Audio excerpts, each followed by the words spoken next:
Film dibuka dengan menampilkan scene epik yang terjadi pada 65 juta tahun yang lalu, yang mana ditampilkan terlihat sekelompok kadal parit yang sedang makan, tiba-tiba diganggu oleh seekor T-Rex yang ingin memangsa mereka, sebelum pada akhirnya, sang predator buas tersebut kemudian malah menjadi mangsa seekor hiu megalodon yang tiba-tiba muncul di belakangnya. Kembali ke zaman sekarang, seorang ahli selam pecinta laut bernama Jonas Taylor, diperlihatkan saat ini sedang menjalankan sebuah misi untuk menumpas para kriminal yang diduga telah mencemarkan laut, yang mana dalam aksinya, Taylor berhasil mendapatkan beberapa bukti kejahatan yang dilakukan sekelompok orang tersebut, hingga terpaksa harus membuatnya bertarung dengan mereka. Taylor yang kalah jumlah, kemudian memutuskan untuk menceburkan dirinya ke laut sambil mengejek para kriminal tersebut atas beberapa bukti yang telah dia dapatkan. Hingga pada akhirnya, Taylor yang bertahan di laut lepas itu pun, dijemput oleh rekannya yang bernama Meg dan juga Rigas, dengan menggunakan sebuah pesawat dengan cara yang begitu epik. Scene kemudian beralih ke sebuah institut kelautan yang berada di Hainan, sebuah perusahaan, yang kini diambil alih oleh seorang pria bernama Jiu Ming, yang merupakan saudaranya Suyin yang diceritakan telah meninggal. Yang mana di bawah kepemilikan pria tersebut, perusahaan yang bergerak di bidang penelitian bawah laut ini telah berkembang begitu pesat, seperti berhasil menciptakan sebuah suit super kuat yang bahkan bisa digunakan untuk menyelam ke dasar laut. Dan atas kesuksesan perusahaannya itu, Jiu Ming pun merencanakan suatu acara besar bersama dengan investor besarnya yang bernama Hilary Driscoll, untuk memperkenalkan beberapa produk penemuannya itu kepada publik, seperti exosuit yang sebelumnya telah diuji oleh Jiu Ming, sebuah kapal selam berteknologi tinggi yang bahkan bisa menembus dasar laut, serta seekor megalodon besar yang dia beri nama Haiki, yang kini menjadi peliharaannya Jiu Ming, yang dia temukan pada saat masih bayi di suatu tempat. Nampak, sambil ditemani Mei Ying yang kini telah tumbuh besar, Taylor dan yang lainnya yang hadir dalam acara tersebut nampak begitu enjoy. Pada besoknya, pada saat Taylor sedang ngobrol dengan Mei Ying yang ingin sekali ikut dalam misi penyelaman selanjutnya, mereka berdua tiba-tiba dikejutkan dengan kabar Jiu Ming yang sedang mencoba berenang untuk melakukan eksperimennya kepada Haiki, yang mana hal tersebut tentu saja membuat semua orang khawatir. Dengan sebuah alat yang berada di tangannya, Jiu Ming bermaksud ingin mengendalikan emosi megalodon miliknya tersebut, yang mana terlihat, awalnya dia sempat berhasil melakukannya, namun pada percobaan kedua, di luar kendali, megalodon tersebut kini malah berniat ingin memangsanya dengan kecepatan yang begitu tinggi. Beruntung, Jiu Ming rupanya berhasil selamat dengan menggunakan sebuah alat penarik super cepat yang sebelumnya telah dia persiapkan. Melihat kekonyolan Jiu Ming, semuanya pun terlihat tak bisa berkata apa-apa. Jiu Ming berpendapat, sesuatu yang aneh mulai merasuki megalodon miliknya itu, yang mana atas dasar itulah dia pun gagal melakukan eksperimennya. Jiu Ming pun kemudian berencana untuk kembali melakukan eksperimen, yang pada kali ini, dia berniat ingin menguji kostum slit super kuat dan juga kapal selam teknologi tingginya dengan secara langsung terjun ke dasar laut, sekaligus untuk melanjutkan penelitiannya. Dengan mengajak semua rekannya termasuk Taylor, mereka semua pun akhirnya berangkat menuju Manawan, suatu tempat penelitian pusat milik mereka yang berbasis di tengah laut. Yang mana pada saat mereka pergi itu, terlihat megalodon milik Jiu Ming yang sebelumnya dikatakan bertindak aneh, telah berhasil kabur dari penangkaran yang begitu kuat itu. Singkatnya, dengan menggunakan dua kapal selam, proses penyelaman pun akhirnya mereka lakukan. Terlihat, tanpa mereka sadari, Mei Ying rupanya secara diam-diam telah mengikuti mereka, bahkan, bocah tersebut juga terlihat telah mempersiapkan semua kelengkapan alat selamnya, hingga membuat Taylor tak habis pikir. Di tengah perjalanan, mereka pun mulai mendapat hambatan ketika mereka menyadari sesosok megalodon telah berada di belakang mereka, yang setelah mereka selidiki, megalodon tersebut rupanya adalah Haiki, yang sebelumnya telah kabur dari penangkaran. Tak ada pilihan, Taylor pun meminta mereka semua untuk segera tancap gas untuk menyelamatkan diri, dengan cara masuk ke dalam lapisan termoklin yang susah ditembus oleh makhluk apapun. Namun, dikarenakan lapisan tersebut kini telah mereka lalui, sebuah lubang pun terbuka, yang mana hal itu juga membuat Haiki akhirnya juga berhasil melewati lapisan itu. Mereka pun akhirnya tiba di kedalaman yang belum terpetakan yang tentunya tak bisa dijangkau oleh sinyal radar yang berada di kantor pusat. Bukannya balik, Jiu Ming malah makin bersemangat untuk menjelajahi tempat ini, meskipun kemudian, mereka kembali dibuat terkejut dengan kemunculan dua ekor megalodon, yang mana salah satunya terlihat lebih besar daripada Haiki. Untungnya, kapal selam mereka dilapisi sebuah alat anti-predator temuan Jiu Ming, yang mana hal tersebut membuat kedua megalodon itu hanya melirik mereka saja. Jiu Ming pun di sini akhirnya menyadari, alasan kenapa Haiki telah bertindak aneh beberapa minggu belakangan ini, yang ternyata dijelaskan, musim kawin ternyata telah tiba. Perjalanan pun kembali mereka dilanjutkan, saat mereka hampir tiba di dasar palung, mereka kembali dikejutkan oleh penampakan sebuah kapal stasiun yang sedang terparkir, yang saat mereka selidiki, ternyata kapal tersebut bukan kapal rongsokan yang telah tenggelam. Mereka pun langsung mendekati kapal besar itu untuk mencari tahu, yang mana dijelaskan, kapal besar itu rupanya dari sebuah kelompok yang sedang melakukan pertambangan bawah laut, yang dijelaskan dipimpin seorang pria bernama Montes. Montes yang sadar dengan kehadiran kru Manawan itu, kemudian berniat untuk menyudahi aktivitasnya, karena tak ingin identitasnya terbongkar, dengan secara ganas, mengaktifkan beberapa peledak yang telah ditanam oleh krunya yang sedang bekerja. Yang mana efek dari ledakan besar itu, akhirnya membuat lapisan termoklin terbuka lebar. Tak hanya itu, dampaknya pun sampai membuat tanah yang berada di bagian atas palung menjadi longsor, yang kini berjatuhan tepat di atas kapalnya Taylor dan rekan-rekannya. Dikarenakan jumlah batuan tersebut yang jatuh begitu banyak, kapal Taylor dan rekan-rekannya itu pun akhirnya tak bisa menghindar, hingga membuat mereka semua pun kini akhirnya terjebak. Menyadari kondisi bahaya tersebut, Meg yang berada di kantor pusat pun meminta seorang krunya yang bernama Jess untuk menyiapkan kapal selam penyelamat untuk menolong mereka. Namun sialnya, kapal selam penyelamat itu, dijelaskan oleh Jess rupanya telah disabotase seseorang, hingga terpaksa membuat mereka pun tak bisa menjemput Taylor dan yang lainnya. Meg pun langsung memberitahukan hal tersebut kepada Taylor, yang seketika sempat membuatnya terdiam. Menyadari sudah tak ada pilihan, Taylor pun kemudian memberitahu Meg bahwa dia dan yang lainnya akan memutuskan untuk berjalan dengan menggunakan Sweet Fox ciptaan Jiu Ming, untuk pergi menuju kapal stasiun yang mereka temukan sebelumnya, dengan berharap akan menemukan suatu kapal yang bisa membawa mereka ke permukaan, walaupun pun ide tersebut sempat ditentang oleh Meg dikarenakan jarak ke stasiun tersebut yang hampir menempuh 3 km. Singkatnya, setelah melakukan persiapan, Taylor dan yang lainnya pun mulai berangkat, yang mana dalam perjalanannya, mereka pun sempat terpana oleh kecantikan bawah laut yang mereka lihat itu. Di sisi lain, Meg yang merasakan hal janggal dengan kasus kapal penyelamatnya yang telah disabotase, meminta para krunya untuk menyelidikinya. Kembali ke sisi Taylor, belum sampai setengah jalan, perjalanan mereka tiba-tiba mengalami kendala. Ketika mereka menyadari tentang sosok rekannya yang bernama Lance yang tiba-tiba menghilang, suasana panik pun kini mulai menghantui mereka.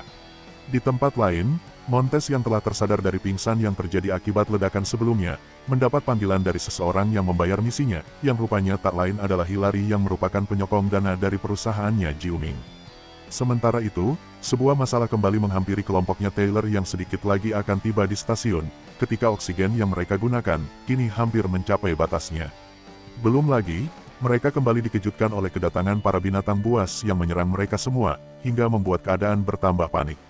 Merasa terancam, Jiu Ming pun menggunakan sebuah alat cahaya untuk mengusir makhluk itu. Namun sial, hal tersebut ternyata malah memancing sang Megalodon untuk mendekati mereka. Kini, mereka semua pun kembali harus berjuang agar bisa lolos dari serangan Megalodon tersebut di tengah udara yang semakin menipis. Puncaknya, salah satu dari mereka pun kini harus kembali menjadi korban atas keganasan Megalodon tersebut yang terlihat sudah pasrah. Hingga pada akhirnya, mereka pun berhasil mencapai stasiun tersebut tepat di saat persediaan oksigen mereka telah mencapai batasnya. Namun sial, salah satu dari mereka kembali menjadi korban, ketika helm yang digunakannya mengalami keretakan dan kemudian pecah, hingga membuat helmnya itu meledak. Setelah berhasil selamat, mereka pun langsung menyusuri tempat tersebut, hingga menemukan sebuah batuan langka hasil tambang ilegal yang dilakukan oleh kelompoknya Montes yang rupanya selama ini mereka cari. Nah, pada momen ini, sebuah fakta kebenaran pun akhirnya terungkap, tepatnya, ketika Jess yang berada di kantor pusat, menggiring Taylor untuk menyelidiki sisi lain dari stasiun ini. Taylor bersama lainnya yang tiba di suatu ruangan yang diarahkan oleh Jess, tiba-tiba terkurung di tempat ini, yang mana hal tersebut, rupanya perbuatan dari Jess yang ternyata adalah seorang pengkhianat yang bekerja untuk Montes. Dengan dirinya yang mengendalikan tempat ini, Jess menerbangkan salah satu pot penyelamat mereka, dan kemudian, meminta Rigas untuk segera menghabisi Taylor jika dia ingin selamat. Rigas awalnya tertarik untuk melakukan hal itu, namun sayangnya, hatinya rupanya tak sanggup untuk melakukan pengkhianatan tersebut, hingga membuat pot satu-satunya penyelamat mereka itu pun kembali dilepaskan oleh Jess. Pada momen ini, Hillary pun akhirnya juga mengungkapkan identitas aslinya sebagai otak dari kejahatan tersebut, yang tentu saja membuat Jiu Ming begitu marah. Kini, mereka pun terjebak, setelah Jess membuka sebuah pintu air untuk menenggelamkan mereka. Tak ada pilihan, Taylor pun berniat ingin kembali ke ruang kontrol untuk menonaktifkan sistemnya dengan cara menyelam sambil melawan tekanan air, yang diperkirakan hanya bisa bertahan selama 1 menit sebelum dirinya pingsan. Taylor langsung bergegas menuju titik tersebut, namun seekor kadal ganas kembali menyerangnya. Beruntung dia berhasil membuka pintu masuk ke tempat itu, namun keberhasilannya tersebut tiba-tiba disambut oleh Montes yang menemukannya. Mereka berdua pun kemudian bertarung di saat keadaan genting menyelimuti Jiu Ming dan yang lainnya yang akan tenggelam. Dengan segenap tenaga, Taylor berusaha melawan Montes yang ganas itu, hingga pada akhirnya dia berhasil menumbangkannya dan kemudian langsung menonaktifkan sistem yang berada di tempat Jiuming dan yang lainnya yang kini berhasil dia selamatkan. Di sisi lain, pasukan Montes akhirnya kini tiba di Manawan untuk menguasai tempat itu. Terlihat, Meg akhirnya berhasil mengungkapkan siapa dalang dari penyabotase kapalnya yang tak lain adalah Jess. Kembali ke sisi Taylor, mereka semua yang selamat akhirnya berencana untuk kabur dengan menggunakan kapal selam milik Montes. Namun sial, anti-predator pada kapal tersebut rupanya telah rusak. Tak ada pilihan, Jiuming berencana untuk mengalihkan perhatian para megalodon ke stasiun ini dengan menonaktifkan anti-predatornya, yang mana hal tersebut kemudian akan mereka manfaatkan untuk segera pergi dari tempat ini. Sialnya, hal tersebut rupanya di luar ekspektasi. Baru saja Jiuming menonaktifkan alat tersebut, para megalodon pun langsung menyerang kapal besar ini hingga membuat Jiuming kewalahan untuk kembali menemui Taylor. Beruntung, Taylor yang sabar akhirnya berhasil kembali membawa rekannya itu untuk kembali bergabung bersamanya.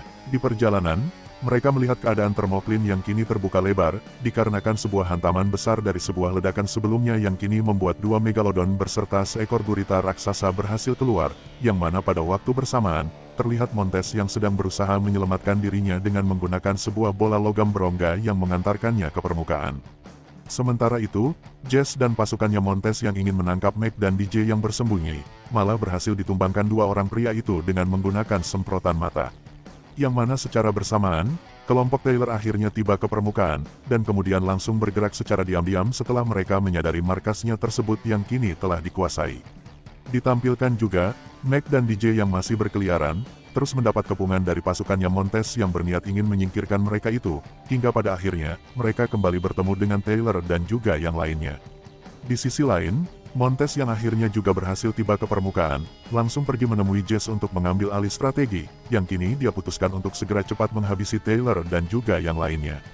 Terlihat, 3 ekor megalodon akhirnya berhasil muncul ke permukaan setelah berhasil melalui termoklin yang telah terbuka.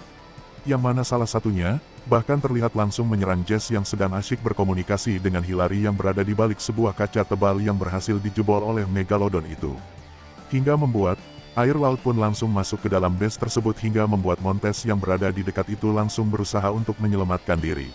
Menyadari dampak besar tersebut, Taylor dan yang lainnya pun langsung segera mungkin untuk pergi dari tempat itu dengan menggunakan sebuah perahu karet yang dia jalankan dengan begitu santuy, dengan tujuan agar para megalodon tersebut tak mengetahui keberadaan mereka. Namun sial bagi kelompoknya Montes yang berusaha mengejar Taylor, mereka malah menghidupkan mesin mereka untuk melakukan pengejaran, yang mana hal tersebut akhirnya malah memancing salah satu megalodon untuk segera memangsa mereka dengan begitu ekstrim. Melihat sebuah kesempatan, kelompok Taylor pun langsung bergerak cepat untuk kabur dengan menghidupkan mesinnya. Di perjalanan, Taylor terlihat kini mulai menyiapkan sebuah senjata berupa tombak yang dilapisi sebuah peledak untuk menghabisi para megalodon tersebut, sementara Jiuming menjelaskan tentang perjalanan mereka yang kini akan menuju sebuah pulau terdekat bernama Pulau Gembira. Yang mana diperlihatkan, pulau tersebut kini sedang dihuni oleh beberapa turis yang sedang berlibur. Terlihat, salah satu kelompok turis yang berlibur menggunakan kapalnya, mendapat serangan dari seekor gurita raksasa hingga membuat mereka semua meninggoy. Taylor dan yang lainnya, akhirnya tiba di pulau itu, bersamaan dengan Montes dan juga Hillary yang terlihat juga tiba di pulau ini. Taylor langsung memerintahkan semua turis agar segera menjauh dari pantai, walaupun perkataannya tersebut terlihat sama sekali tak dihiraukan mereka. Di sisi lain, kelompok Montes yang dalam perjalanan, tiba-tiba mendapat serangan dari kadal parit yang sebelumnya ditampilkan yang kini terlihat menyerang mereka semua. Yang mana suara tembakannya tersebut, terdengar oleh para turis hingga membuat sebuah kegaduhan pun akhirnya terjadi. Taylor meminta Dek dan Rigas untuk segera pergi mencari cara untuk bisa memanggil bantuan, dan kemudian juga meminta kepada Mei Ying untuk bersembunyi selagi dirinya akan beraksi melawan para megalodon tersebut, yang kini telah muncul dengan menyerang beberapa turis yang berenang di laut. Dengan menggunakan senjata tombaknya, Taylor pun akhirnya berpisah dengan Meg dan juga Jiuming untuk segera melakukan misinya. Sementara di tempat lain, Hillary yang berniat ingin kabur dengan menggunakan helikopternya, tiba-tiba dikejutkan oleh serangan para kadal yang menghabisi anak buahnya, yang kemudian juga langsung menyerangnya dengan begitu ganas. Terlihat, para kadal tersebut juga berada di tempatnya Dek dan juga Rigas yang sedang bersembunyi, yang kini mempunyai misi untuk mencari cara memanggil bantuan. Di sisi lain, dengan menggunakan sebuah jet ski, Taylor pun kini telah beraksi untuk memburu para megalodon tersebut, yang mana aksinya itu disaksikan oleh Montes yang kini berniat untuk mengganggunya. Sementara itu, Ji Uming yang bersama dengan Meg, berencana untuk membuat sebuah benda peledak dari sebuah tempat yang berhasil dia temukan, namun sialnya, mereka malah bertemu dengan pasukannya Montes yang sedang bersembunyi dari para kadal yang memburu mereka. Di sisi lain, Taylor yang terus berjibaku melawan kawanan Megalodon itu, sempat dibuat jatuh dari jet ski-nya akibat dari keganasan Megalodon tersebut, hingga membuat jet ski-nya pun sempat mogok di saat Megalodon itu ingin memangsanya. Beruntung, Taylor berhasil selamat, setelah jet ski-nya itu berhasil hidup kembali. Di tempat lain, DJ dan Rigas akhirnya berhasil mendapatkan sebuah telepon satelit dari tangan kelompoknya Montes yang telah koit. Namun sialnya, mereka malah ketahuan oleh sang predator yang kemudian langsung mengejar mereka yang kabur itu. Kocaknya, pelarian mereka itu malah secara tak sengaja mengantarkan mereka ke tempat Meg dan Ji Uming, yang pada saat ini sedang disekap oleh kelompoknya Montes yang bersembunyi. Menyadari para kadal yang berada di luar, Ji Uming berinisiatif untuk membuka pintu di tempat ini, dengan cara mendorong DJ yang berdiri tepat di depan sebuah tombol pembuka pintu otomatis. Pintu pun akhirnya terbuka, hingga membuat sang kadal otomatis langsung menyerang mereka yang berada di dalam. Melihat kesempatan itu, Ji Uming dan yang lainnya pun langsung kabur melalui pintu belakang, sambil membawa sekarung bahan peledak yang sebelumnya telah dicari oleh Ji Uming. Untungnya, mereka berhasil selamat dari sebuah ledakan besar yang tercipta dari pertarungan kelompoknya Montes yang diserang oleh kawanan kadal ganas tersebut. Mereka berempat pun kembali berpisah, Ji Uming dan Meg memutuskan untuk mencari helikopter, sedangkan DJ dan Rigas langsung dengan cepat menghubungi bala bantuan dengan menggunakan telepon satelit yang sebelumnya telah mereka temukan. Kembali ke sisi Taylor, dengan menggunakan sebuah tombak peledak yang berada di tangannya. Taylor terus berusaha untuk menghabisi para Megalodon tersebut, walau pada percobaan pertama, terlihat dia gagal melakukannya. Beruntung, pada percobaan kedua, pria nekat tersebut akhirnya berhasil melemparkan tombaknya hingga membuat satu ekor Megalodon kini telah berhasil dia tumbangkan. Di tempat lain, Meg dan Ji Uming akhirnya berhasil menemukan sebuah helikopter milik Hillary yang telah koit, yang terlihat kini dijaga oleh seekor kadal parit. Mau tak mau, mereka pun harus menggunakan sebuah trik untuk mendapatkan helikopter tersebut. Ji Uming memancing kadal tersebut agar menuju padanya, sementara Meg yang langsung bergegas untuk menuju helikopter tersebut. Sialnya, rencana mereka sempat terhambat ketika para kawanan kadal lainnya yang kini telah berdatangan untuk mengejar mereka, ditambah lagi, keadaan helikopter tersebut yang rupanya telah kehabisan bahan bakar. Hingga pada akhirnya, berkat kerjasama epik yang mereka lakukan, mereka pun akhirnya berhasil melewati itu semua dengan begitu dramatis. Di sisi lain, seekor gurita raksasa kini telah menampakkan wujudnya dengan menyerang beberapa turis. Mei Ying yang diminta Taylor untuk menunggu, terlihat kini malah bergerak untuk menyelamatkan seseorang yang terjebak di laut. Sementara itu, Taylor yang kembali melanjutkan aksinya, tiba-tiba mendapat hambatan dari Montes yang ingin mengeksekusinya, hingga membuat mereka berdua pun saling berkonfrontasi di tengah Megalodon ganas tersebut yang sedang berkeliaran di antara mereka. Di sisi lain, Ji Uming yang berkendara dengan Meg dengan helikopternya sambil merakit sebuah peledak, menyadari keberadaan Mei Ying yang sedang terancam, di tengah kepungan gurita raksasa yang kini kembali menyerang manusia. Mereka pun berusaha untuk menyelamatkan Mei Ying, namun pada akhirnya, mereka malah mendapat serangan dari gurita tersebut yang berhasil menjatuhkan helikopter yang di dalamnya terdapat Meg. Sebuah scene epik juga terjadi pada Taylor yang terlihat terus berusaha menghindari serangan Megalodon tersebut, yang kini terlihat dengan ganas ingin memangsanya. Begitu juga dengan Ji Uming, yang terlihat juga terus berusaha menyelamatkan Mei Ying dari amukan sang gurita yang semakin mengganas itu. Montes yang sadar dengan Taylor masih hidup, kembali berusaha untuk memburunya. Untungnya Taylor yang bersembunyi di bawah, berhasil melukai kakinya dengan sebatang kayu, yang mana darah dari lukanya Montes tersebut, akhirnya disadari oleh Taylor telah memancing kedatangan sang Megalodon. Melihat kesempatan itu, Taylor pun langsung memanfaatkannya untuk menjadikan Montes sebagai mangsa predator menyeramkan tersebut. Di sisi lain, Ji Uming yang mencoba bertahan, akhirnya berhasil diseret gurita tersebut masuk ke dalam air, dengan sebuah pedang di tangannya. Ji Uming mencoba untuk melawan gurita tersebut, termasuk berusaha melukainya dengan sebuah benda peledak. Namun sialnya, gurita yang masih hidup tersebut, rupanya kembali ingin menyeret Ji Uming. Beruntung, dirinya berhasil selamat, setelah sang Megalodon tiba-tiba muncul dan langsung menyerang gurita tersebut, yang mana pada puncaknya, sang Megalodon akhirnya berhasil menghabisi gurita itu yang terlihat sempat melilitnya. Sementara itu, Ji Uming yang berhasil selamat, berencana untuk menyelamatkan Meg yang terjebak di sebuah badan helikopter. Taylor yang menyadari hal tersebut dari Mei Ying, kemudian langsung dengan cepat berusaha untuk menolong mereka, yang kini terlihat telah menjadi target selanjutnya dari sang Megalodon tersebut. Dengan memanfaatkan sebuah rotor helikopter yang dia temukan, Taylor pun kemudian memancing amarah Megalodon tersebut untuk menyerang dirinya, yang mana pada momen itu, langsung digunakan oleh Taylor untuk segera menghabisi sang Megalodon. Setelah rotor yang berada di tangannya, berhasil dia tancapkan tepat mengenai mulut sang Megalodon tersebut hingga langsung membuatnya koit. Namun, saat mereka bertiga ingin kembali ke daratan, mereka malah kembali harus berhadapan dengan satu ekor Megalodon lagi yang tak lain adalah Haiki yang kini berniat ingin menyerang mereka. Beruntung, Ji Uming berhasil mengendalikan Haiki dengan menggunakan sinyal terlatihnya yang dia bawa, yang kini membuat Haiki kemudian memutuskan untuk pergi mengikuti sekelompok lumba-lumba yang berada di sisi lain mereka. Merasa alatnya yang berfungsi itu, Ji Uming pun berpendapat tentang Haiki, yang menurutnya telah kabur, disebabkan oleh musim kawin yang telah terjadi, dengan menganggap Megalodonnya tersebut yang dia pikir tengah hamil. Mereka semua pun akhirnya kembali berkumpul, sambil menunggu kedatangan bala bantuan yang hampir tiba. Mereka semua pun santai bersama, sambil minum-minum, untuk melepaskan rasa lelah, yang pada hari ini mereka lalui begitu menyeramkan.